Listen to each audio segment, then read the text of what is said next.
Hi, I'm Jessica, energy healer and cat psychic, cat whisperer, cat communicator. However you want to say it, that's who I am.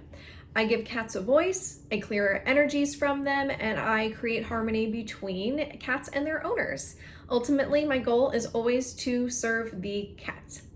And with that being said, brings us into the topic of this video. Let's see here. So over the last few months, I have been channeling a lot of information from the Feline Council, as well as cats that have crossed over, or cats that are desperately needing to cross over. And that's actually the reason why I'm doing this video, is to talk more about the cats that are looking to cross over and what we can do to assist them. Let's see here. So to be honest, a lot of these cats have been roasting me because I have a tendency to be very forgetful and I am super guilty of procrastinating. So every time that I help a cat cross over, they are like, hey, excuse me, ma'am, you need to do a video on this.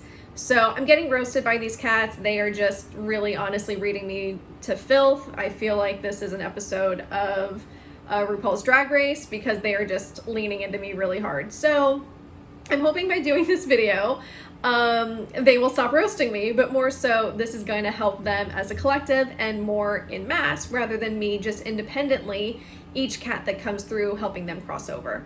So where do we want to get started here? Let's see. So as some of you may know, domestic cats as we know them come from the Lyran star system.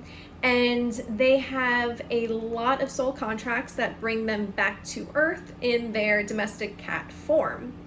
I've been told that there is at least 2 types of feline contracts, which I have kind of written about on my blog, and I'll link that below.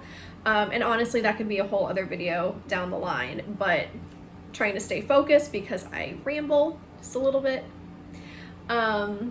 Let's see here. So the contracts are basically predestined, and because of that, if a cat is ultimately stuck in limbo, they can't continue on with their next contract. So they can't continue on with their next soul destiny, ultimately.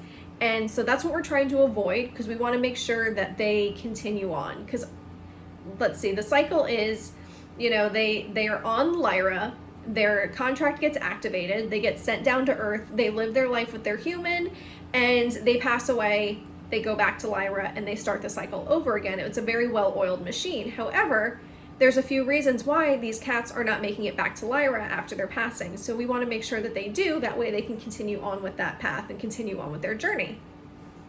So the reasons why a cat wouldn't automatically go back home. There's a few reasons for that. One is that there is still a message that they have for their owner that they were not able to give. So they will just tell it to anybody who is willing to listen, usually me, and I'm sure there's others like me, but that is a niche that I've kind of found myself in with working with these cats. The second reason why they wouldn't automatically go home is if they had a really, and I hate to say it, but a really traumatic death. Whether they got hit by a car or attacked by an animal. It's unfortunate, but it does happen. So that's another reason why a cat wouldn't automatically cross over. And the third reason why a cat wouldn't cross is because the owner is holding on too tight. Now, I'm gonna give a disclaimer on this because I am certainly not here to tell you how to grieve over an animal. I know better than anybody else how losing a animal, a cat that you are completely in love with, that is familiar to you, how ultimately devastating that is, because I have gone through it. When my cat Nokomis passed away a few years ago, I was absolutely devastated. Like, I was honestly on the brink of a nervous breakdown, but it's what led me to my spirituality, because I needed something bigger than me to be able to grieve and mourn and make sense of it. And honestly, that was kind of the contract, which I came to find out later on, which that'll be a whole other video, assuming you guys want to hear from me again, that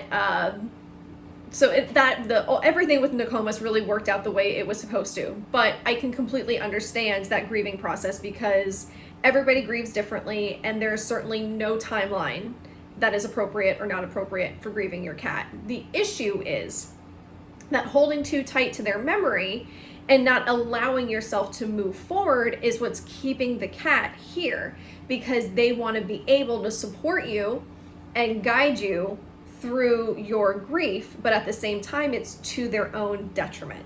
So that's where this video kind of comes into play, and that's what I want to talk about. But again, disclaimer, not here to tell you how to grieve.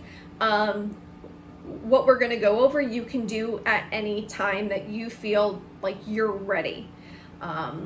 So I just want to put that out there. So the 3 cases that I talked about, you know, ultimately in all 3 cases, the cat really needs to be heard. But what we're going to discuss is we're going to talk about the traumatic aspect of it, and we're going to talk about the holding on too tight to the memory. If there's a case where a cat hasn't passed over because they have information, doing this release phrase is not really going to work because they haven't completed their task yet, if that makes sense. So that's going to be a whole other ball game. So what we're trying to work with is cats that are just stuck, but there's nothing that they can do about it. There's nothing that they are holding on to. They just need to be sent on their way, basically. So through automatic writing, I'm getting a lot of information in regards to these soul contracts, and they're basically just not being activated because cats aren't going back home the way they're supposed to. So going back to a cat close to you passing away, it does not matter the timeline. If you had a cat that passed away 5 years ago, and maybe you think, oh, God, there's no way my cat hasn't crossed over by now. Honestly, it doesn't hurt to say the release phrase that I'm going to provide you with. And this could work for a cat that was in your family, a cat that you know passed away, whether a friend's cat, a neighborhood cat, just basically any cat that you felt any sense of connection to, that you feel like you have jurisdiction in order to help this cat cross over. Go for it. I mean, honestly, as long as you have the pure intention of love in your heart, there's really no wrong way to do this. And that's definitely something I want to drive home. And the other thing is the release phrase that I'm going to provide is really customizable. So you can add anything that you want to it that you feel is going to be necessary, and that you just feel called to add, because ultimately you can't do this wrong.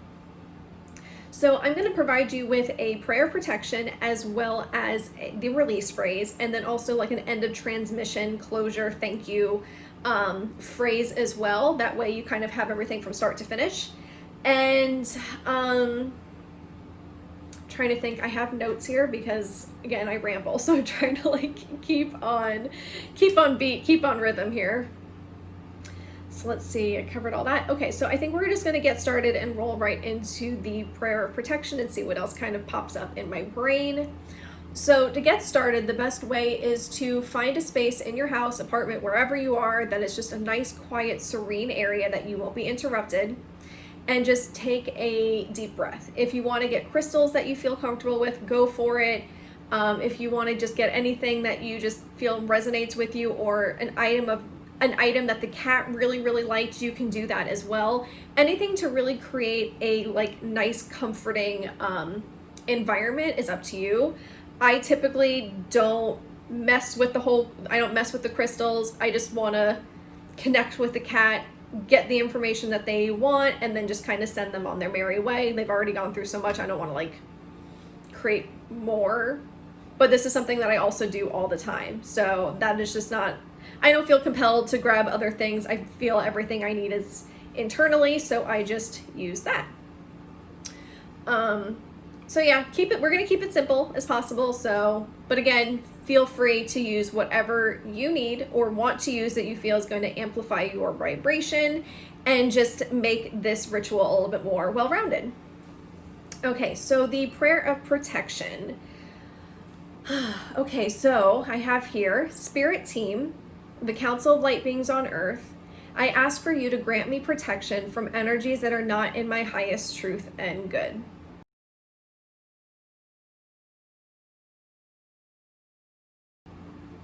The release phrase states, I call upon the Feline Council to help me ensure the soul of my departed feline has continued their soul's journey.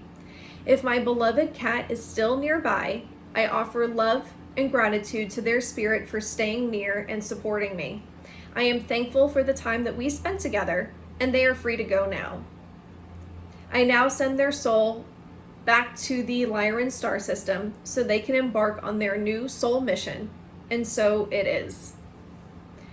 Now, at that point, you're going to wait for an intuitive hit that the process is complete. For me, I yawn, so if I yawn, it's gone. Got a nice little rhyme, so that's just how it works for me. Other people have a little jump, or they'll get goosebumps, or they might just hear something.